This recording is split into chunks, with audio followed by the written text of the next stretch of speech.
Hoje nós vamos tratar sobre um assunto que realmente causa certa estranheza em muitos, mas eu não sei de onde há motivo para isso, não é? Nós somos acostumados na escola a sempre, né, digamos, estudar 1 milhão de coisas ao mesmo tempo. Depois no ensino superior nem se fala, porque as coisas parecem ser mais deslocadas ainda de uma unidade que seria bastante desejável, certo? Então, quando nós estudamos dentro de um curso superior ali matérias que não tem, que parecem não ter nada a ver umas com as outras, não é?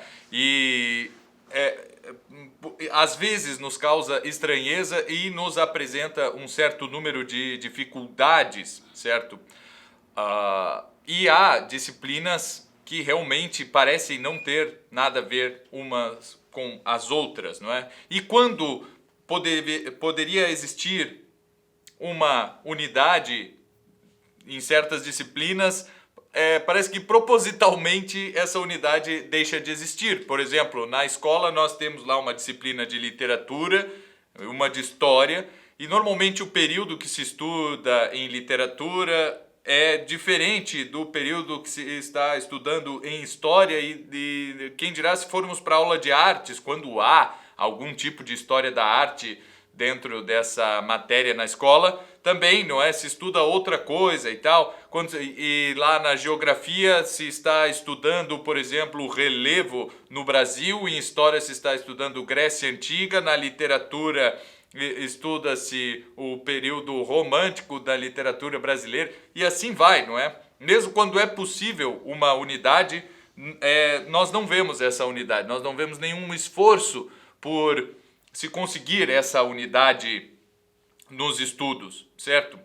E, em parte, Quintiliano é um dos culpados por isso, não é? Porque pela primeira vez, pelo menos até onde nós podemos rastrear, não é? É ele que expõe esse tipo de coisa, certo? Ele diz assim, olha, tem que se estudar isso, isso, isso, mais ou menos ao mesmo tempo, não é? Assim como ele fala que as línguas devem ser estudadas ao mesmo tempo, não é? Ele não põe assim algo com início, meio e fim, não é? Ele põe ali, vamos estudando essas disciplinas e tal até que o aluno seja capaz de ser entregue ao professor de retórica, ou seja, até que ele possa ir para uma educação que vá de uma educação secundária para uma educação superior, que no caso dele é a retórica. Então o sujeito ali tem que estudar música, tem que estudar matemáticas, tem que estudar filosofia, tem que estudar história e tal, mais ou menos tudo ao mesmo tempo, não é? Falando sobre línguas, não é? E essa é uma pergunta que muitas vezes vem, ou é uma pergunta ou é um comentário, não é? O pessoal vai dizer, não, eu estou estudando primeiro tal língua para depois estudar a outra, não é? Isso é aconselhável fazer, não é? E a resposta é que, obviamente, não é? Depende de quanto tempo tu dispõe para estudar uma língua, depende também do teu próprio talento, depende da tua própria natureza e depende quais são as línguas, certo? Se a pessoa disser assim, eu vou estudar agora espanhol e italiano ao mesmo tempo e depois eu vou estudar inglês e alemão também ao mesmo tempo, certo? Aí eu vou dizer, bom, seria melhor inverter um pouco, estudar talvez espanhol e inglês e depois italiano e alemão, não é? Por serem essas línguas um pouco mais diferentes das outras, certo? E aí não vai causar certa confusão que acontece no início dessas matérias. Eu já vi pessoas já vi estudantes de direito, por exemplo, não é, reclamarem que tiveram que fazer a cadeira introdutória de direito penal e de direito civil no mesmo semestre e acabaram por confundir os princípios de uma com os princípios da outra e tal, e acabaram se dando mal lá nas provas e tal. Bom, isso realmente pode acontecer, pode haver uma mistura nas duas coisas, não é? Mas, em princípio, isso não é assim, certo? Se nós estudarmos, por exemplo, lógica e metafísica ao mesmo tempo, pode ser que exista certa confusão, não é?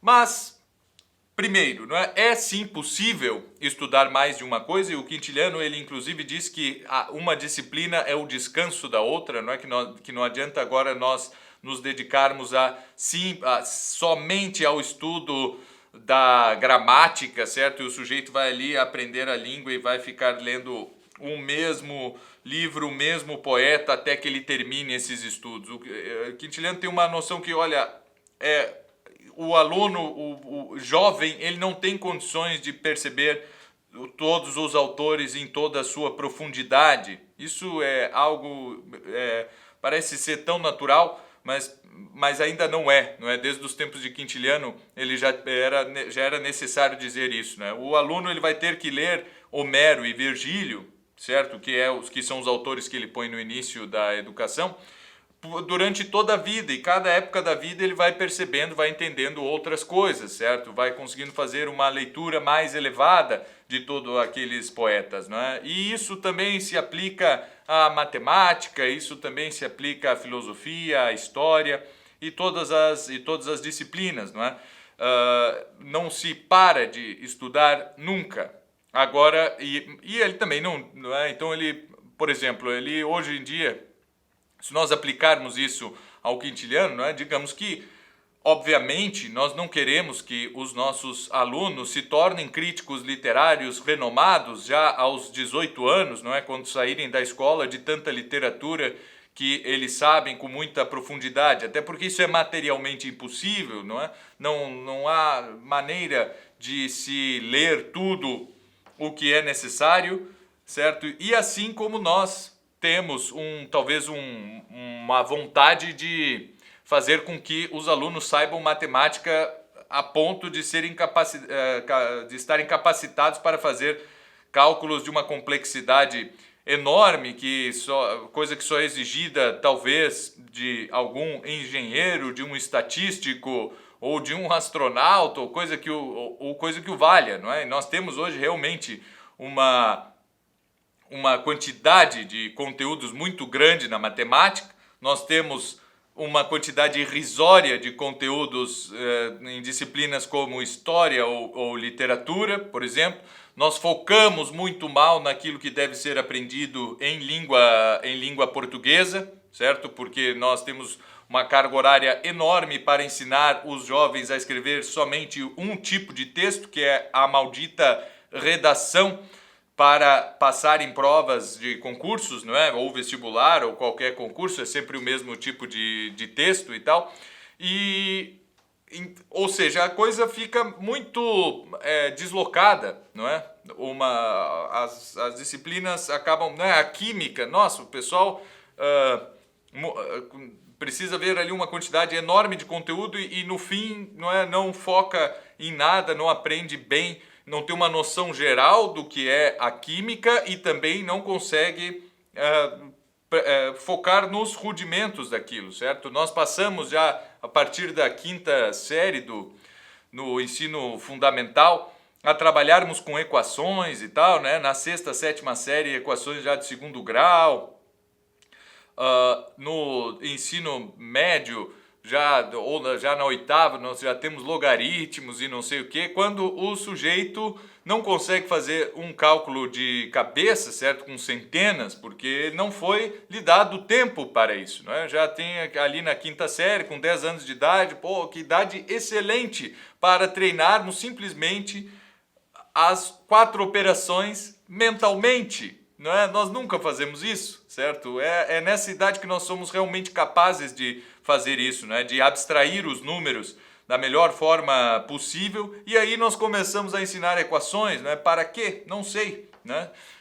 E aí depois tudo aquilo na matemática se torna uma questão de decorar alguma fórmula, de decorar um processo único, que é somente não é, pelo qual o aluno consegue fazer algum cálculo e tudo isso, né?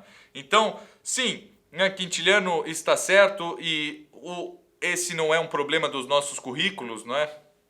Que se estude muitas disciplinas ao mesmo tempo, mas é preciso sim ter uma unidade nesses estudos, certo? Claro, é muito difícil nós acharmos uma unidade entre o estudo das matemáticas e o estudo da história, por exemplo, não é? Nós não temos como fazer isso 100% do tempo todo, certo? Mas é possível sim buscar a certa unidade com relação a isso.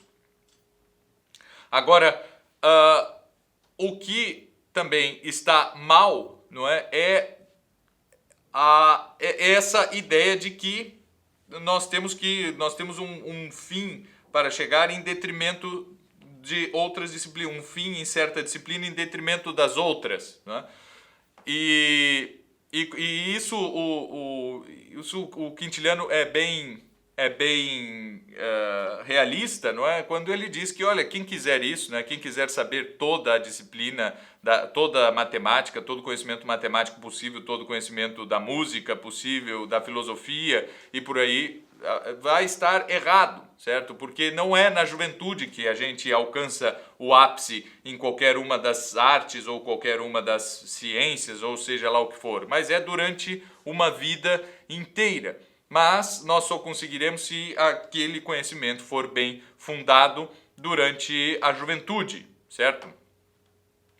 Então, toda essa discussão já está presente ali no Quintiliano, não é? Pois algumas coisas, por exemplo, sobre a leitura, certo? Que eu acho que nós temos que prestar bastante atenção nas palavras de um homem antigo quando fala sobre leitura, porque por mais que nós tenhamos desenvolvido tanto as ciências nas últimas décadas, a ciência experimental, por mais que nós tenhamos desenvolvido tanto a matemática e a tecnologia também, não é, em diversos campos, eu acho que a leitura nunca foi tão terrível quanto é agora, pelo menos é o que a experiência, pelo menos é o que a experiência mostra, e se nós compararmos essa experiência com a própria história, certo? Nós mudamos totalmente a técnica de leitura, aquilo que para o antigo era ler, para nós já não é mais, certo? Nós podemos ver isso em nós mesmos. Nós nunca mais lemos em voz alta, nós sempre lemos em voz baixa, em silêncio, certo? Coisa que para o antigo era possível somente a homens muito dotados, como Santo Ambrósio, por exemplo, né? E o Quintiliano diz, olha, é importante ler e é importante corrigir a leitura.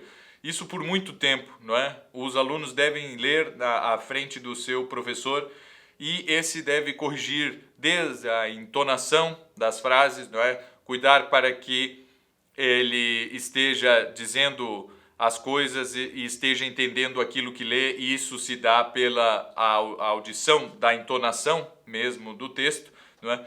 E que o aluno entenda o que está lendo, não é? O Quintiliano ele se preocupa muito em que o aluno esteja ali fazendo um teatro e no fim preocupado com a sua voz e tudo isso, que é importante, não é? De forma alguma, porque aquilo é a prova de que o aluno está lendo direito, mas o importante é entender o que se lê, não é?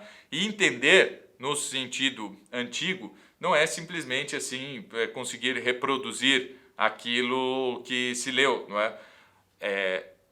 Por uma parte é memorizar, sim, é ter a noção, mas esse é o primeiro nível de leitura, não é? Que o Quintiliano não especifica esses níveis de leitura, que nós já tratamos aqui em outra ocasião, como foram tratados durante a Idade Média, mas ele, de fato, entende que que naquilo que um autor disse, certo? Existem várias camadas de compreensão e que para as crianças, em princípio, vale só o primeiro nível de leitura, certo? Que é o que o professor tem para fazer, não é? Para ensinar os alunos este primeiro nível de leitura, que é um nível literal, ou seja, entender o que realmente está escrito ali, né? Ele se preocupa muito, né, que tudo seja muito bem pronunciado, que tudo seja muito bem declamado, né? Os textos em verso e tudo isso devem ser bem declamados, as palavras devem ser bem pronunciadas, a pontuação, que na época ainda de quintilhano não existe, certo? Tudo era escrito sem espaço entre umas palavras e as outras, tudo em letra minúscula, não é? No papel estava tudo em letra minúscula, sem espaço, sem... nos monumentos era escrito com letra maiúscula, né? E nos textos é escrito com letra minúscula. Somente na Idade Média que se vai usar as duas coisas, né? Letra maiúsculas e minúsculas, vai se usar pontuação e vai se usar palavras entre umas palavras e outras. Uma das coisas que o aluno aprendia a fazer no início da sua educação era justamente pontuar, não é? E pontuar não é por ponto final ou vírgula, e sim por um ponto entre uma palavra e outra, certo? Conseguir diferenciar ali, né? Então, onde termina uma palavra e começa a próxima, né? Isso era a pontuação que se fazia, mas como um recurso pedagógico, né? O sujeito ele deveria conseguir ler sem isto, sem precisar pontuar, assim como nós incentivamos as crianças a não passarem o dedo, né? Não ler com os dedos. Há uma teoria hoje em dia que não se deve mais mexer os lábios, mas isso é uma questão que veio dessas escolas de leitura dinâmica que visam assim uma velocidade na leitura, não é? Eu diria que não só é bom mexer os lábios, como é bom inclusive ler em voz alta todas as vezes que nós pudermos. E dependendo, é claro, do livro, não ler um jornal em voz alta, não ler qualquer porcaria em voz alta, não é? Mas há texto, sim. Por exemplo, poesia é inadmissível, nós não podemos ler poesia em voz baixa, né? Não faz sentido nenhum lermos poesia em voz baixa.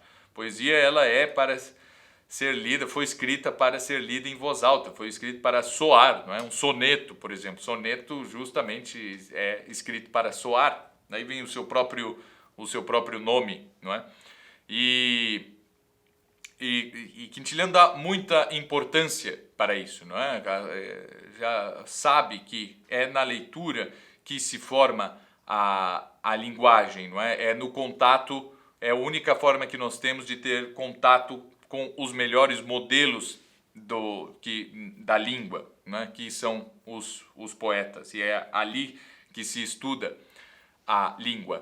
Isso tudo é gramática, isso tudo é função do professor de gramática. Mas ele não tinha também que ler um texto de filosofia, de história, de não sei o que? Sim, que era ensinado pelo gramático. O gramático é o sujeito que pegava um texto sobre matemática e acabava por ensinar matemática, porque ele lia junto com o aluno e ensinava o aluno a ler um texto de matemática. Um gramático, mal e porcamente comparando, mas ele é mais ou menos o que é para nós um sujeito como o Mortimer Adler, que nos ensina a ler livros, né, no seu também já clássico a Arte de Ler Livros, ou Como Ler Livros, How to Read a Book, que ele ensina a ler ali vários tipos de textos, né, textos científicos, literatura de imaginação, textos de não sei o que e tal, explica os vários estilos e tal, e nos ensina a ler. Essa é a função do gramático, como era no tempo de Quintiliano, certo? E por quê? Não é? Porque é a partir daí que nós podemos ter autonomia e aprender qualquer coisa, no momento em que nós sabemos ler, não é?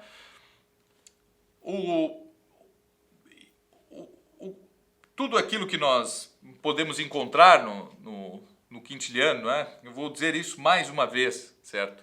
Serve, né? Nós temos que refletir muito bem, nós estamos falando de um professor muito conceituado no seu tempo, certo? E que refletiu muito até escrever aquilo, certo? E ele dá certas dicas, certos conselhos para essa educação fundamental, não sendo professor de gramática, né? Não ensinando isso, né? Inclusive isso ele diz, não é? Não, eu